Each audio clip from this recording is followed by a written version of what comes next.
Shearer finished Euro 96 as the tournament's top scorer, his 5 goals earning the Golden Boot award. His form had made him one of Europe's top strikers, a fact not lost on the owner of Blackburn Rovers, Jack Walker. He actually offered me the manager's job, which was never going to happen because it's such a young age. But I suppose in desperation to keep me there, spoke to Kevin Keegan, spoke to Alex Ferguson, and then I came back and flew to Jersey to go and see Jack, and I said to him, I want to leave. Newcastle said that they would pay the £15 million. The team that I've always dreamt of playing for, team that I supported, watched every single week as a kid. I dreamt of wearing the number 9 shirt, and I had to make the tough call to ring Alex and say I'd made my mind up and I was going to go back to Newcastle. But strangely enough, he never answered my phone, so I had to leave a message. The transfer fee of £15 million meant the 26-year-old was now the world's most expensive player. And his unveiling in front of 15,000 fans vindicated his decision. I stepped in that balcony, I just looked out and I seen thousands and thousands. I mean, I don't know how many was there, 15, 16,000. And for them to turn up and just to see one guy, I suppose, I was honoured. Manager Kevin Keegan believed in an attacking philosophy. Shearer would partner Les Ferdinand. In the one season we played together at Newcastle, I think we got 49 goals as a partnership. Because the one thing Kevin Keegan had done was he set that team up to be an all-out attacking team. So we always knew that in a game we were going to get chances. Shearer marked his home debut with a goal against Wimbledon. And the season was still in its infancy when the champions, Manchester United, arrived at St James's Park. Started off on fire, and we did that in previous games against Manchester United. And then someone would normally call the fire brigade and put that fire out, but the fire continued to burn, and in the end it was a great result. I always used to get stick off the Manchester United fans, whether that was at Old Trafford or whether that was at St James's Park, and I can remember me getting the ball and hearing the little bit of criticism that they gave me, so that's why I think I did that stupid dance after the cross, yeah. And Les scored a great goal. The 5-0 demolition of Manchester United hinted at a Newcastle resurgence, but few would have predicted what happened next. We played Blackburn on Boxing Day away from home, and we hadn't played as well as Keegan would have wanted. I think we ended up losing the game.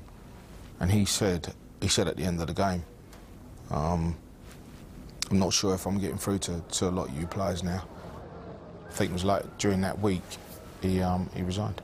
There was no sign of Kevin Keegan today after his resignation as manager of Newcastle United. To this day, I still don't know the real reason why Kevin left. Shearer's former Blackburn Rovers manager Kenny Dalglish replaced Keegan, and the striker's tremendous form continued. He was top scorer in the Premier League for the 3rd consecutive season, with 25 goals, including a hat-trick at home to Leicester City, as Newcastle trailed 3-1 with 15 minutes remaining. It looked as if they could sustain a serious challenge for the Premier League title. But during pre-season, Ferdinand had been sold to Tottenham Hotspur, and Shearer suffered a devastating ankle injury. I just thought, here we go again, knowing that I was going to be out for another 6, 7, 8 months was hard. With his talismanic striker absent, Dalglish's fortunes waned. He was replaced by Dutch superstar Ruud Gullit in the autumn of 1998, sparking wild excitement among the fans, but less so in Shearer. I just remember my first meeting with Ruud, and I thought, I think we might have problems here. I'm not sure he particularly likes me. I think the problem with Ruud and Alan was there were 2 big personalities, and I just felt as though maybe Ruud was threatened by Alan. Newcastle plummeted in the league. The situation came to a head during a dramatic derby match with rivals Sunderland. Gullit dropped Shearer and fellow striker Duncan Ferguson to the subs bench. It was Newcastle's biggest game of the season, Sunderland. And of course it created a stir. He'd left me out, he left me on the bench. We were winning 1-0. If it had stayed 1-0, I think the shift in power would have definitely gone towards Ruud. And I think if Newcastle had won that game, there was a possibility Alan could have left and Ruud would have stayed. We got beat. We'd been on a poor run, and then he got sacked 2 days later. I remember going in, and I thought I'm going to get into the office really early and find out why he left me out. And I think I got in there at about 8:15. I was too late. Big Duncan Ferguson had already beat me to it.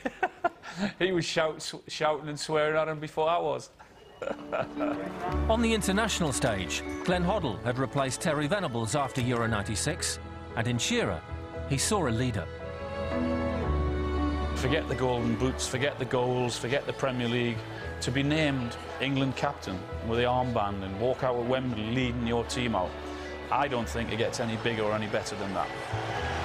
Shearer led England through qualification to the 1998 World Cup, but the tournament was short-lived. His only World Cup experience ended after a dramatic penalty shootout to Argentina in the second round. 2 years later, having overcome several serious injuries, and following England's elimination from Euro 2000, Shearer announced his retirement from international football. His England tally ended on 30 goals from 63 games, placing him alongside Sir Tom Finney and Nat Lofthouse. But a sense of frustration still lingers. Desperately wish we could have won Euro '96, because that was the main tournament. And I'm pretty convinced that, I know it's an if, but if we had to beat Germany in the semi-final, we would have won it. But it wasn't to be. With Newcastle, the turmoil continued. The excitement of the Keegan era had turned to disenchantment. Bobby Robson was brought in to replace Ruud Gullit.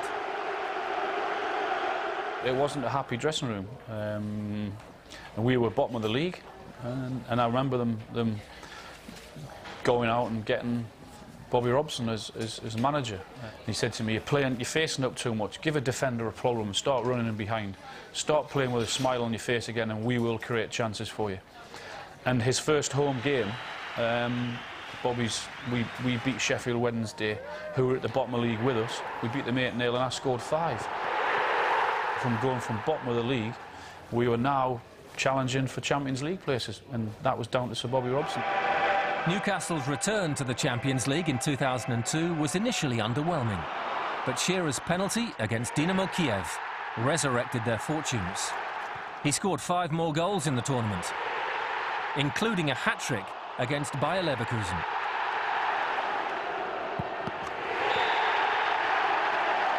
Yet one goal in his career stands out more than any other. People often ask me over the years what was my best goal. I mean, I don't even know why to this day I hit it. I mean, because it coming down in the air, and I mean, if I tried that in training 100 times, then probably 99.5, maybe 100, that it would go in the back row of the stand. But there's a time when you hit a ball that you think it's got a chance of going in this, and it did, and it was a good strike, one I enjoyed against Everton. That was probably my best one. His 10 years in the black and white stripes saw him surpass the scoring record of Newcastle's other football god, Jackie Milburn. On February the 4th, 2006, in front of the Gallowgate end, Shearer scored his 201st goal for Newcastle United. If you ask Alan, you could give him all the trophies, all the medals, and whilst that nice, if you sort of say to him, what would you rather have? I'm pretty sure I'd know which one he'd pick. For me, a scruffy guy, a little lad who was brought up in Newcastle, and it was his dream to be a footballer, his dream to play for Newcastle, and for me to go on and get and have that record is I'm so honoured and proud and pleased to have done it, yeah. Alan Shearer bowed out of the game a bloodied goal-scoring hero. Ruthless, brave, clinical, and with a record total of 260 Premier League goals that will perhaps never be broken. Can I see anybody beating that?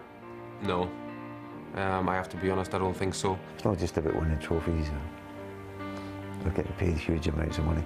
It's about going back and being happy. I know I would have had more trophies going to United. Would I have been happier? I'm not sure. To continue to do it for year after year after year after year. I think he's right up there with the best. When you try to go through the different eras of players because they were great players, but you know, Alan is certainly up there with the best of them, He's broken every record. He's captained every side he's been with. He's taken penalties with every side he's been with. He backs himself. You know, there's no doubt about that, and that's why he is who he is. He's just unrivaled. He was a fantastic leader, on and off the pitch, and somebody who was very humble as well. Did it my way, I lived my dream. It was always my dream to play for them and to wear the number 9 shirt. I achieved my dream, so what have I got to regret?